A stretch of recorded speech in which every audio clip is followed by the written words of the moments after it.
Now that that was done for a period of 10 years, they're now saying that they'll pursue their own goals and leave the goal of amalgamation for somewhere down the road.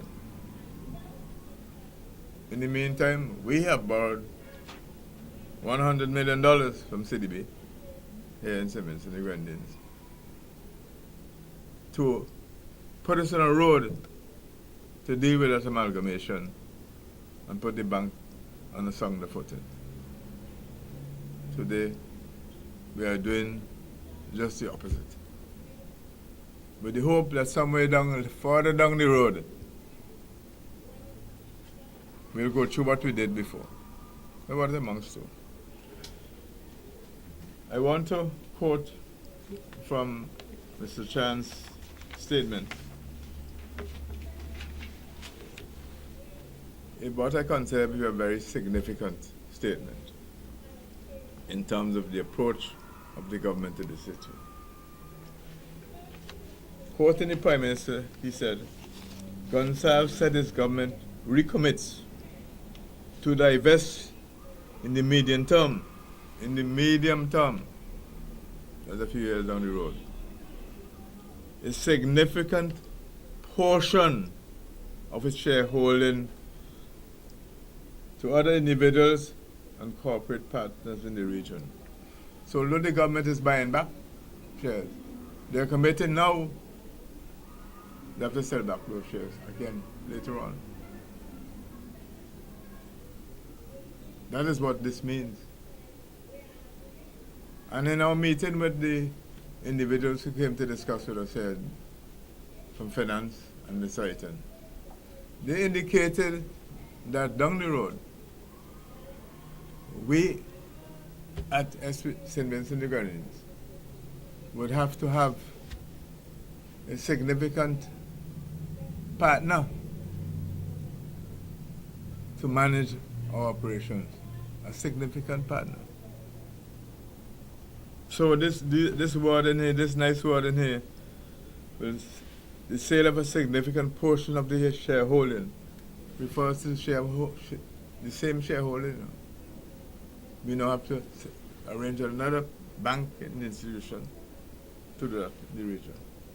So these shares are being bought back today, are to be sold again, or a portion of them, a significant portion to use the words. And this is where we are. This is a stepping stone, and to go back to the whole area of amalgamation later on. And all that has been done in consultation with the central bank. I want the public to understand, everybody says that we get back the bank. We don't get back no bank. We enter into arrangement where later on, some other significant partner will buy shares in what we know as our bank,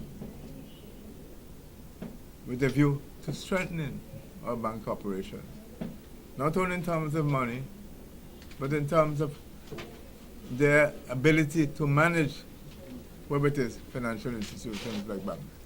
That is a very important distinction. But the way it is presented by the Prime Minister, the way it's presented, it says simply this: the government recommits to divest. To divest, that means to sell again, in the medium term, a significant portion of its shareholding to other individuals and corporate partners. But in those corporate partners, will be some other institution, some other banking institution from somewhere else, not from around here, maybe from the larger countries of the region, who will be involved in the process of putting our institution on a stronger footing. And maybe going back to the question of amalgamation with St. Lucia again. I have a question. I really want to know who is paying St. Lucia the $32 million for the shares that we are now buying back? What is the source of funding for that $32 million?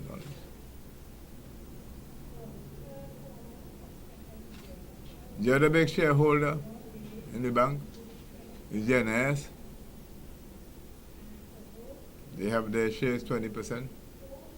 I hope that the NIS is not the funding source for this $32 million that we now have to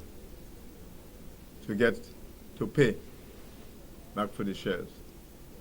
I don't know what the funding source is, and it's important that we know the funding source. The government doesn't have a lot of money lying around somewhere to suddenly undertake a purchase of this type. And it's an immediate purchase. This is $32 million. And I express the hope that it's not the National Insurance Services that's going to make that payment. I want to know where the payment is coming from, the source of the payment. I don't know, and nobody knows, how long the process will take to get back to the amalgamation stage. We don't even know how long it will take to get the partner in the bank. So in a sense, we almost ended up where we started.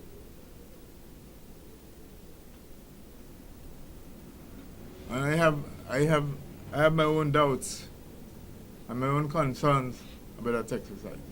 We already borrowed $100 million, which we still have a lot to pay back on, which is aimed at improving the bank's position. Now we're required to find another $32 million. We have, and people must take note of this. I take note of it all the time. The other 18% shareholding in our bank here is held by some 5,000 persons in our country. That's 18%. About 5,000 persons hold that at 18% of the shares. So a lot of people are involved. A lot of people's lives and fortunes are involved in this exercise, and it must be taken extremely seriously. And I believe the central bank, of course, recognizes this, and that is why they have been involved in the development of this whole process that is taking place now. But we ourselves need to know, not only as members of Parliament, I mean, the public needs to know how that money is being paid and who is providing the funding and on what terms and conditions they're providing the funding. These are very, very important questions. Very important questions. All this top and master stroke concern that we had in 2010 means nothing, you know. Means nothing. The practical consideration is how we finance the repurchase and how the institution is managed over the period until we get back again to the amalgamation stage. And I'm very unclear on that. I really would like to know. And having got a loan for $100 million, and a condition of that loan was they had to sell the bank, or sell the majority shareholder in the bank. What does all that mean? We're still paying that $100 million. Only 7 years have gone, or even a little bit less than that. It was $100 million, and the purpose was to assist in revitalization of the bank. Now we're back to a situation where, while the government don't have the majority shareholding anymore, what is our situation going to be here in terms of the viability of the banking institution? That's a concern that we have on this matter, and I'm particularly interested in how we are going to pay for it. And we have to pay for it now, as I understand it. That's what I would like to say for the time being.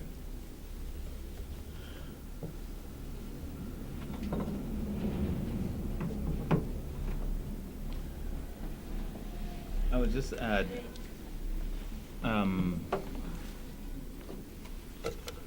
Mr. Eustace did mention about the matter of the control of the bank. That was a condition of the $100 million that was loaned to the bank. At that point in time, 51% was sold.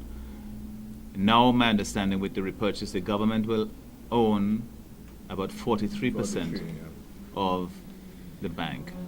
But in his statement, the Prime Minister mentioned the government owning 42%, and he also mentioned that the NIS had 20%, and added those together to say that that was 63%.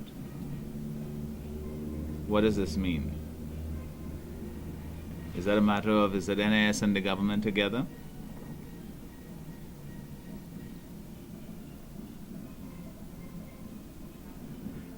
That would mean 63% directly on the local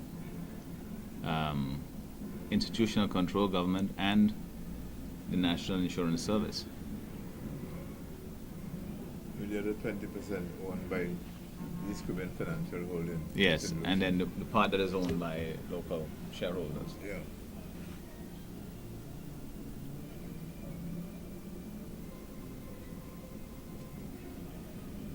We thank you very much for your presentations this morning. Now we are going to be opening the floor for any possible questions from the members of the media who are here today. You could just indicate and I will bring you the microphone.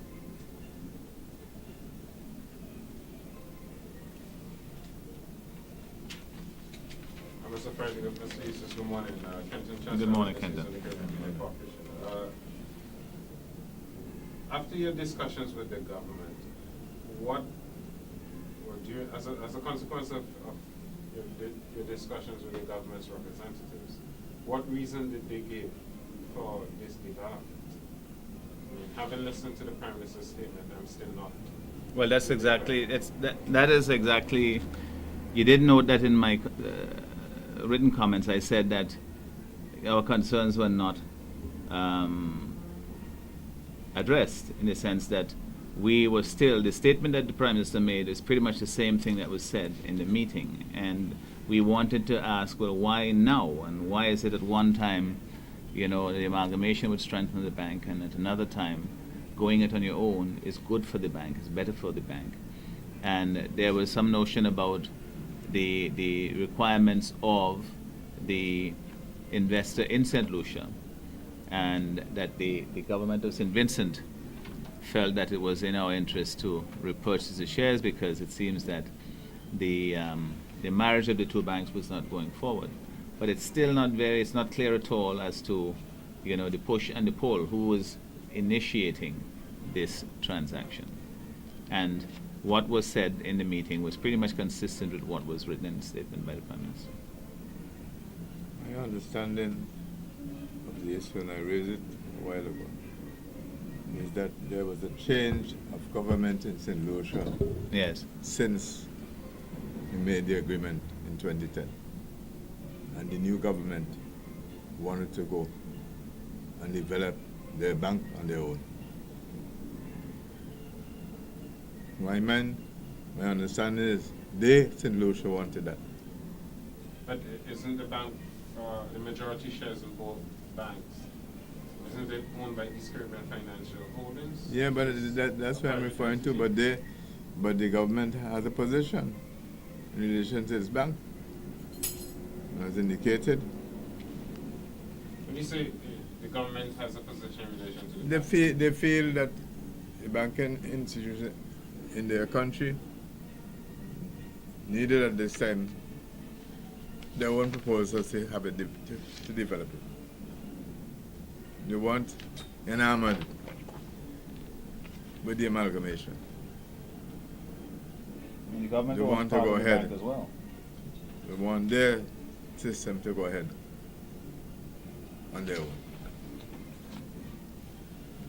Dr. Freddie, on the issue of your meeting with the director of audit, when you said she said that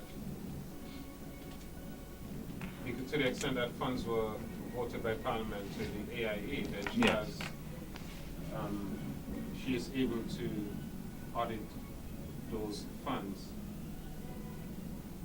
Is it any clearer to you whether or not, or how soon such an audit can take place, notwithstanding the fact that, she said that there are these human resource challenges on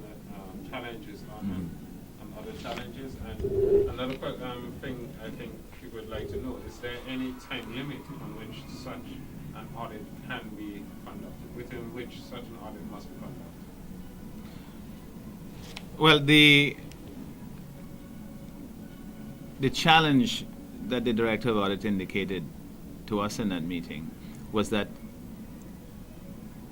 in order to do the audit of the airport project, they would have to hire new experts, quantity surveyors, engineers, and so on, and even auditors, financial auditors. And they simply don't have the resources there. And so there didn't seem to be any indication that there was anything that, even though there is a desire and there's a recognition of the mandate to do so because the funds are voted by Parliament and disbursed, that there was no indication that this is anything that will be done soon. And more than that, she said that even if you were to initiate something, it would take quite some time to get it done, given the nature of the massive nature of the exercise that you're starting now, essentially, after the project is virtually completed. But, it was not just for us who noted that. I think the Organization of American States, in a statement that was made sometime in 2014, the recognition of the failure to audit the Argyle International Airport project was also made by that organization, and a similar response was given by the Director of Audit. And it's a very big project. It is a constitutional duty that she has, and that she acknowledged, or the office acknowledged, but the resources are not there, and she said that very clearly. What do you plan to do politically to try to get the government to give to the Director of Audit the necessary? Well, you see, I have made a call here today, and that the resources, it's not the first time that this has surfaced, and if you look at the estimates going back several years in the section dealing with the audit office, it's on the autonomous departments, you will see references being made to needing trained personnel, needing resources, lack of resources affecting its work. What kind of surprised me is that the statutory bodies, which is mentioned in the Constitution as being the requirement, being, core functions of as she regarded it, of the Director of Audit, are not being audited.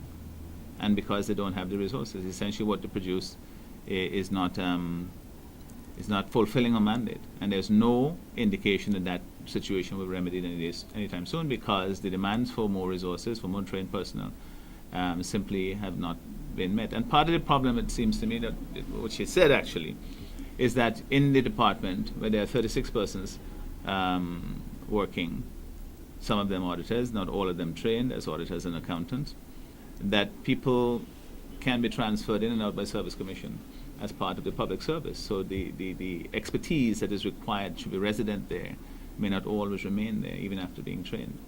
Do you think that this is done intentionally?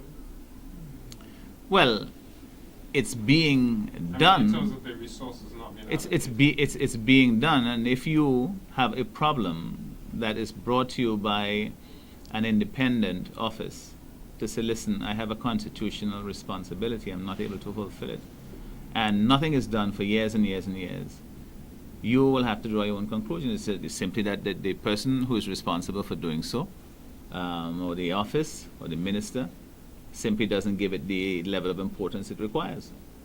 And if you look around in other parts of the region, the Director of Audit in other democratic societies In some places it's called the Auditor General, others it's called Director of Audit. Their reports I look forward to every year because they are very independent. They look at things that hold the government accountable. In some places there are prosecutions emerging from reports of the Director of Audit. That's how important the office is. Could I comment on that? There's an issue about the public service. There's an issue about the public service generally, civil service generally. That when promotions and transfers are made, if somebody is eligible in the audit department for promotion, you're not going to leave them in audit because audit needs the person. Although audit would need the person, they will send them to wherever the promotion is in the interest of the person. So that becomes a general public service, civil service problem. Because there are certain specialized institutions in the civil service or section of the civil service.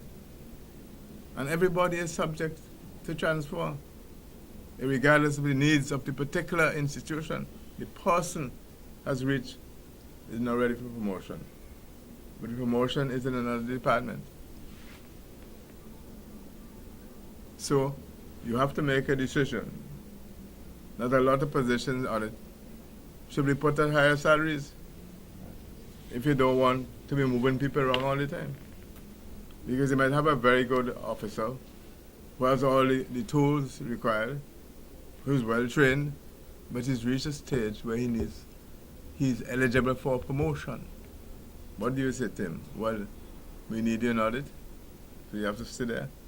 So there's a general problem of the public service when it comes to having to deal with matters of this sort. It's either you're going to make the promotion and keep them in audit, depending on the requirements of the skills, or to do as part of the normal civil service and go wherever the promotion is.